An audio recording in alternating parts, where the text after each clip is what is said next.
The executive and legislative branches facing off in court. CNMI Governor Ralph Torres' attorneys sparred with the House Judiciary and Governmental Operations Committee over their motion to dismiss the governor's lawsuit, which challenges the legislative subpoena that Torres was held in contempt for failing to appear before the House panel.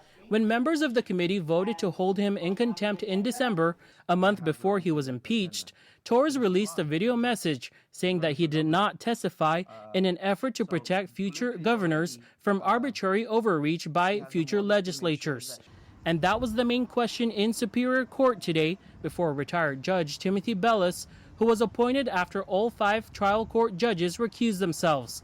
The question remains: is the legislature's subpoena enforceable, especially with the sitting chief executive? We asked the governor's attorneys for comment after the hearing. Mr. Miller, can we just get your comment on today's proceedings? No, thanks. Do you have a comment, Burnbrick, on today's proceedings? You could just ask our press office. D.C.-based lawyer Ross Garber appeared virtually on behalf of the governor, largely arguing executive privilege and immunity from the subpoena.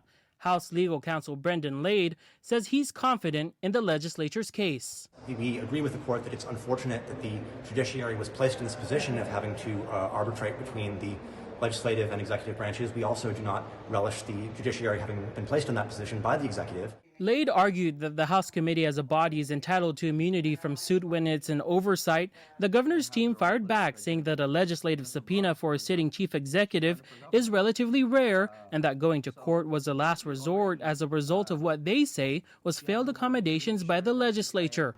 The most notable moment is perhaps from the start, when Judge Timothy Bellis set the stage, posing 2 questions of his own. The first is if the matter is moot or still relevant, because the contempt charge is also listed as the 6th article of impeachment, which the House voted on in January.